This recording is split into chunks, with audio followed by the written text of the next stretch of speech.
Once again, welcome you all, the students of Second MA English. For the semester 3, title of the paper is Fiction 2. This is also the PPT for the continuation of the novel Great Expectations, written by Charles Dickens. Already we have completed up to the 40th chapter from this novel. Now we have to see from the chapter number 41. In the chapter number 41, Herbert returns from France. He meets the convict in his room. He is astonished to hear the story of Magwitch, the benefactor of Pip. But he is a real trooper, helping Pip think through this crazy scenario. Pip tells Herbert he can't take Magwitch's money and he wants to repay the convict for the money he has already given. Herbert tells Pip to leave England with Magwitch to take him out of harm's. The next morning, Magwitch comes over for breakfast and Pip asks him to tell his life story. Magwitch gladly accuses, but he makes it known first and foremost that he has paid off every debt and every crime he has ever committed. In the chapter number 42, Magwitch begins to tell Pip and Herbert the story of his own life. His story covers in the jail and out of jail. Magwitch has been experienced every kinds of crimes and punishment.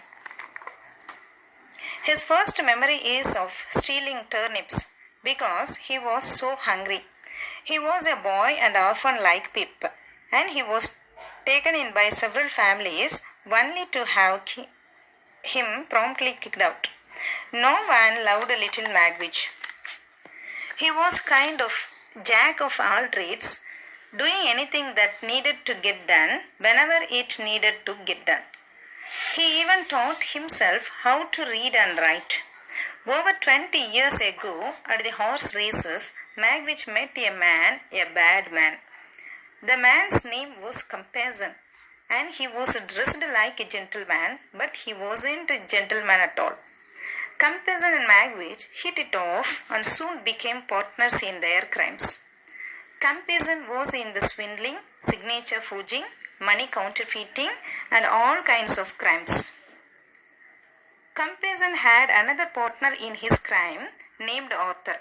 Yes, we heard already as a half-brother of Miss Havisham from the completed chapters. But Arthur was not doing too well when Magwitch started working with them. Arthur was sick and kind of crazy. Apparently, Compassion and Arthur had been involved in a scheme a few years back wherein they had swindled a rich lady out of a lot of money. Compassion had gambled that money away, and Arthur was dying poor, haunted by the ghost of a lady in white, and he eventually died. Compassion used Magwitch to do all the dirty work and worked him hard of very little money. Magwitch begins to talk about a lady friend once he had, but shortly he stopped. Magwitch and Compassion were eventually convicted of money counterfeiting. However, when the two of them went before the jury, Compassion was given half the jail because of his gentlemanly looking. The jury believed him and deserved a second chance, but Magwitch just looked as a typical bailout criminal, so he deserved a lot of time in jail.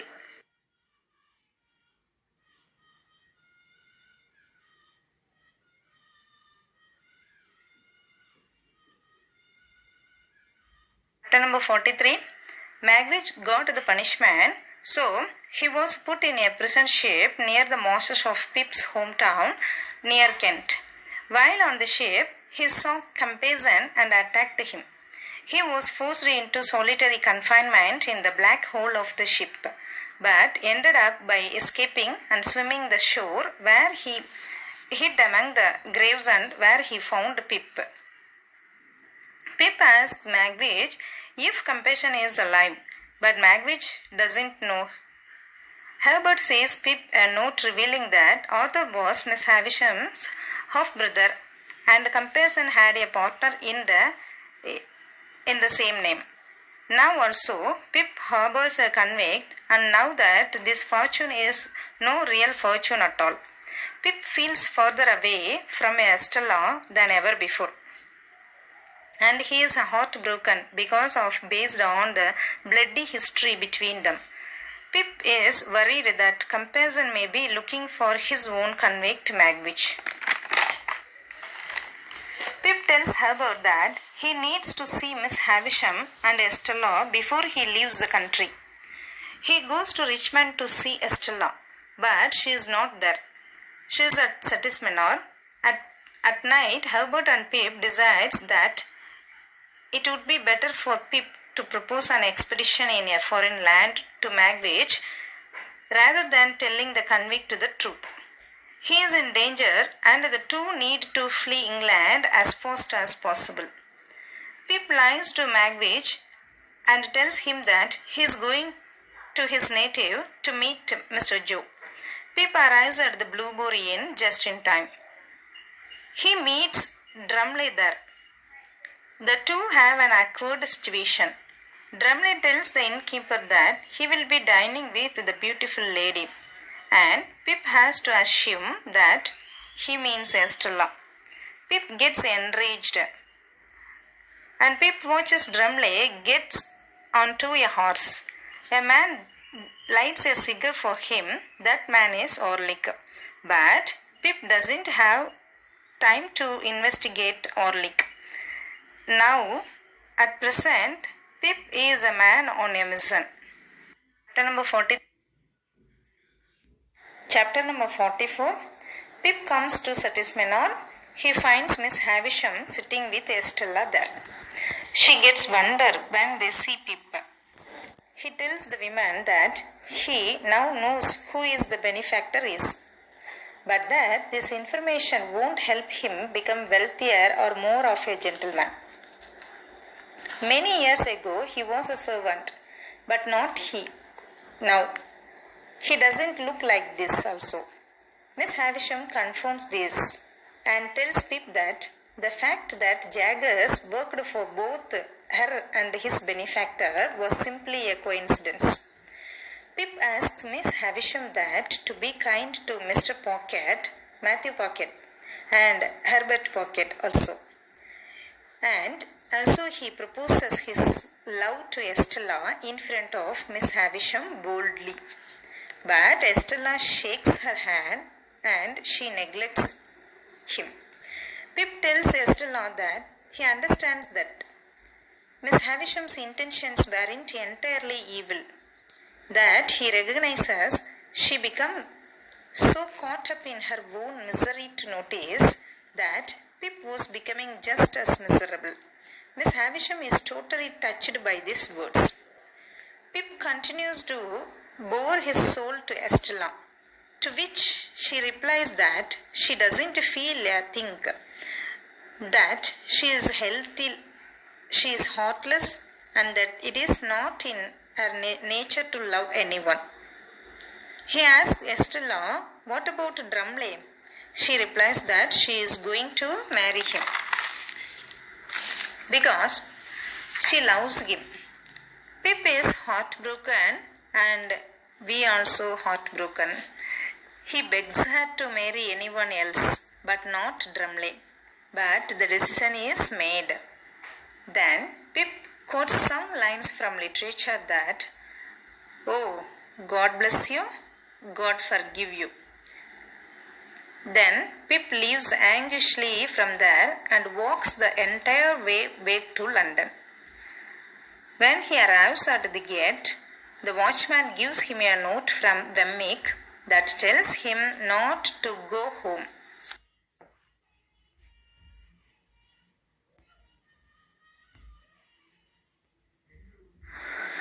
In the chapter number 45, Pip spends a restless night in the hammams.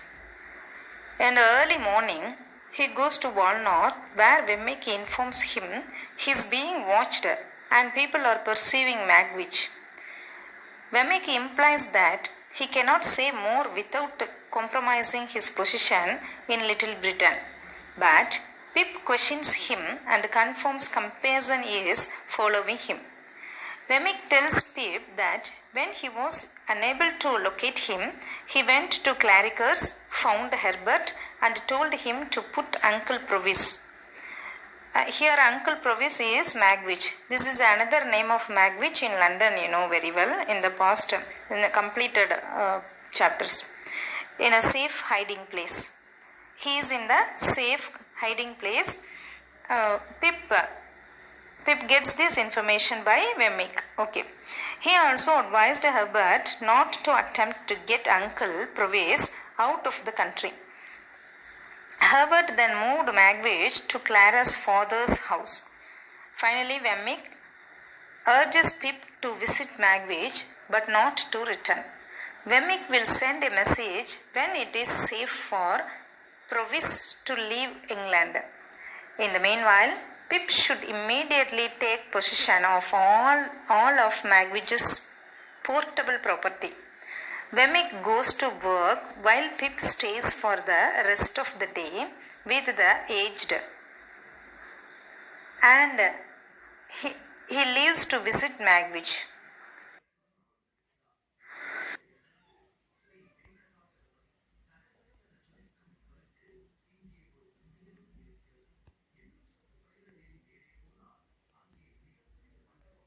Chapter 46. Pip arrives at Clara's father's house to see Magwitch. Herbert has Magwitch's situation. Under Wemmick's advice, Herbert kept Magwitch at the house until he can be moved safely out of the country. Now, Magwitch agrees to go with Pip. Herbert suggests that he should use a rowboat to go to a ship to take him from England. Next day, Pip takes a boat to London Bridge, but he doesn't know he is being watched.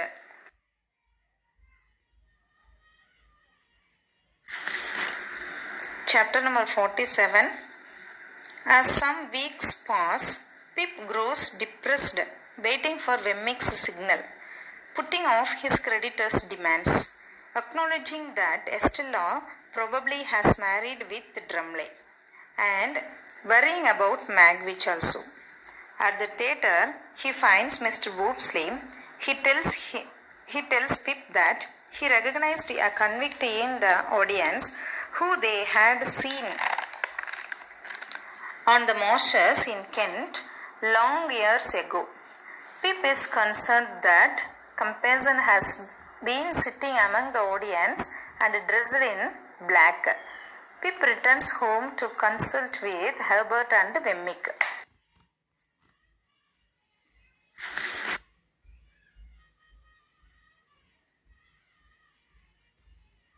Chapter number 48. Pip and Wemmick in the house of Jaggers. Jaggers confirms that Estella has married with Drumley while they are taking dinner. Pip recognizes Molly as Estella's mother because her features match with Estella completely. Then Wemmick tells that about 20 years ago Molly was having an affair with a lawyer. Jaggers was her attorney, and he worked tirelessly to prove that Molly had also been accused of murdering her small child, which one she gave birth by this lawyer, in order to avenge him. But Molly was not found as guilty. But Wemmick didn't know what happened to the young child of Molly. Pip believes that she could be Estella. Jaggers tells Pip that Miss Havisham wants to see Pip again. Chapter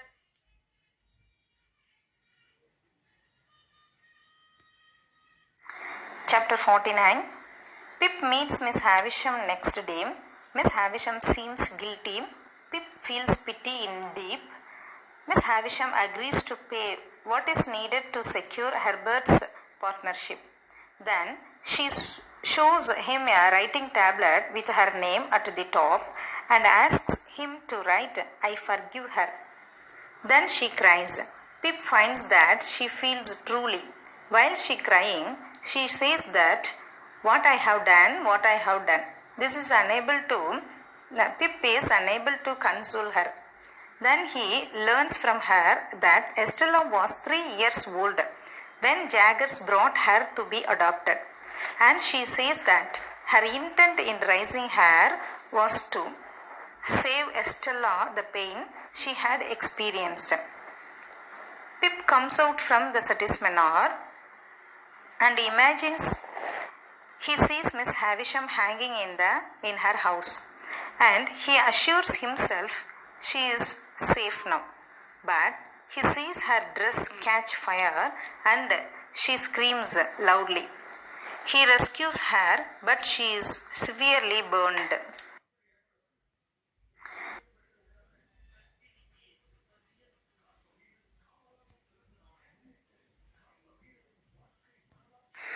Chapter 15. While Herbert nurses Pip's burns, he tells some information about that Magwitch had a common law wife who was jealous and who murdered another woman. Jaggers acquitted her. The women said that she would destroy the child. Shortly afterward, she and the child vanished from his life forever.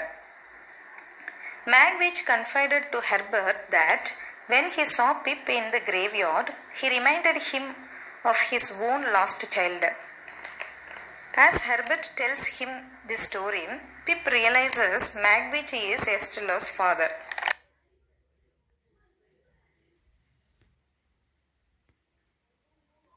Chapter 51. Pip goes to Jaggers' home to know about Estella's real parents.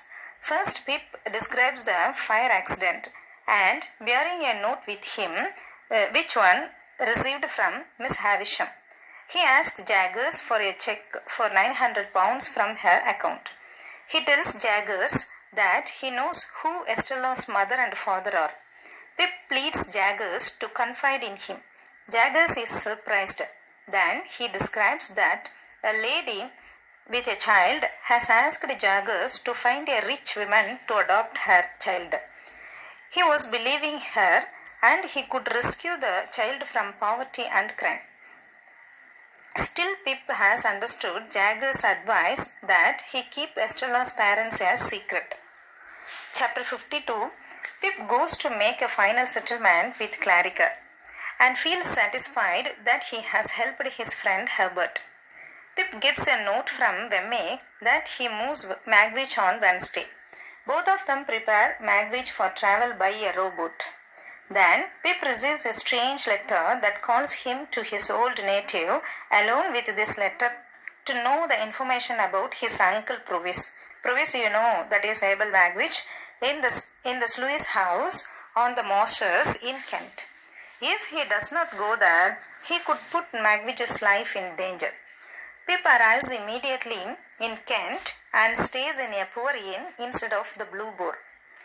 There is a landlord attempts to distract Pip from the poor food by regaling him with the story of a little boy who came into great fortune now, but who he was ungrateful to his benefactor now. That benefactor is Pumblechook. That night, he sets out for a mysterious meeting in the marshes. Chapter 50. In the chapter number 53, Pip makes his way through the dark, misty marshes at night. He sees a light in the sluice house of an abandoned quarry. But no one answers when he knocks the door. He goes inside. Immediately his candle goes out and a noose is thrown over his head. As his abductor strikes a flint, Pip recognizes that is Orlick, who plans to get revenge by killing him. Orlick admits that he killed Mrs. Joe to get back at Pip and that he was hiding there at night when Magwitch returned. Orlick becomes ferocious, threatening to reveal the truth about Uncle Provis, from who he had stolen the leg irons that he later used to kill Pip's sisters. Just as Orlick lifts his hammer to kill Pip. Pip is rescued by Herbert, Startup, and Traps Boy. Pip learns Herbert had located him after he found the letter which is slipped from Pip's pocket. They return to London after that.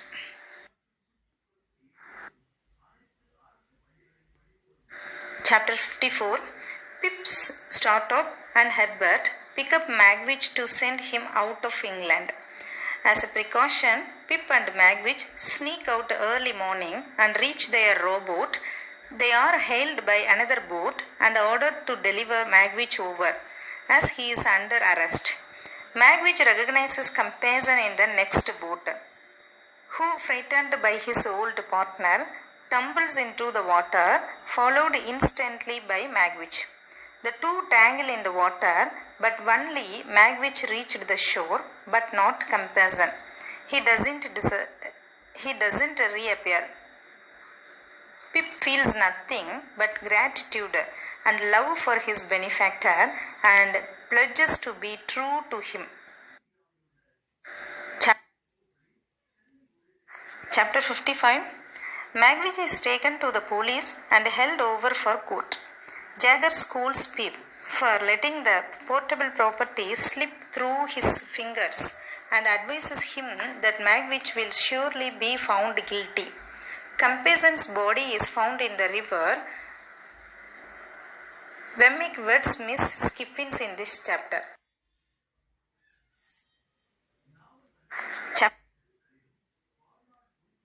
Chapter 56. In this chapter, Magwitch lies in prison. He is very ill. He is waiting for his trial, but he seems brave and peaceful. Pip visits him faithfully, and he gives many petitions to the governmental parties for his mercy, but not avail any mercy for him.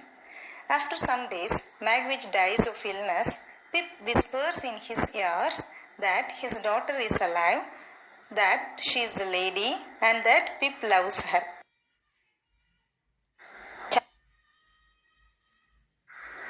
In this chapter number 57, after Magwitch's death, Pip gives notice that he will leave the temple where he lives.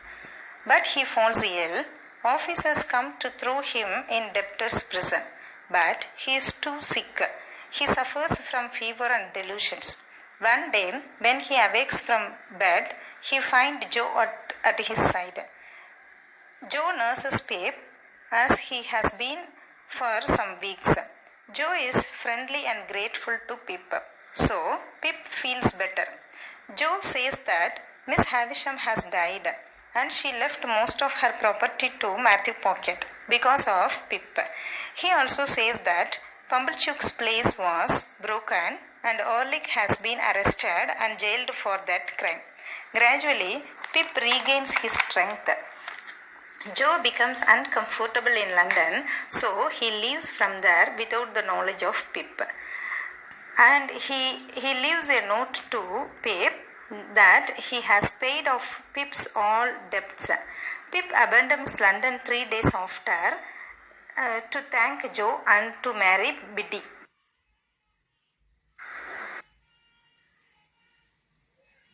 In the chapter 58, the landlord at the Blueberry Inn does not treat Pip to the same luxuries because he has lost all his fortune now. In the morning, Pip walks to Seti's Manor and finds it for sale at an auction. Pumblechook waiting for Pip, and he smugly tells Pip that he has been brought low, adding that this is what he had expected would happen. When Pumblechook continues to taunt him, Pip leaves from there abruptly. However, Pip finds neither Joe at the fore nor Biddy at the school. Instead, they are at the home where they have just been married. Pip totally disappointed.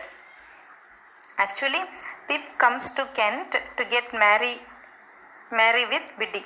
Okay, but now she married with Joe.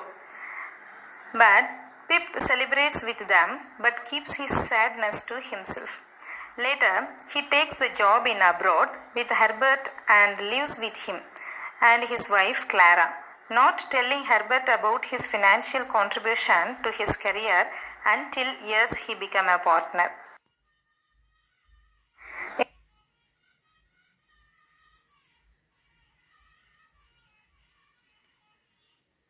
Now we are coming to the climax chapter of this novel. This is the chapter number 59. After working in the merchant business for 11 years, Pip finally returns to England. He visits Biddy, Joe, and their young child Pip. He asks Biddy to let him spend time with the child when he gets older, but Biddy urges him to find a woman and marry. He says that he has forgotten everything, but not Estella, referring to her as a poor dream that has passed.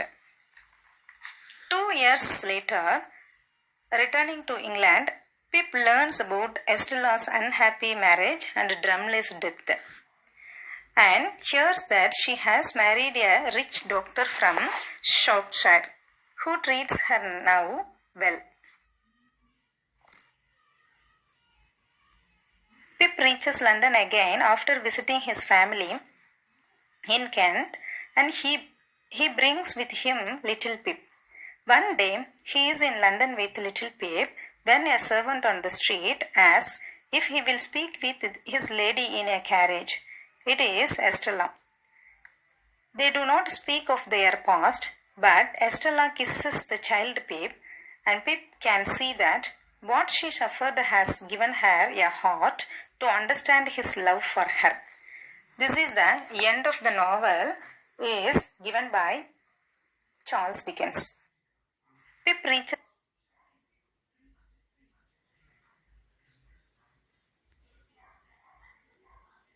Finally, we have learnt a big thing by this novel, that is, nobody can reach their expectations aptly in their lifetime. The finest example is Pip in this novel by Charles Dickens in his novel Great Expectation. Okay, finally we can see Pip didn't reach any one of his expectations, any one of his fulfillment, as getting married with Estella and reaching a big businessman in the London modern society and everything. Okay, so this is the finest novel in our first unit is given. Thank you one and all.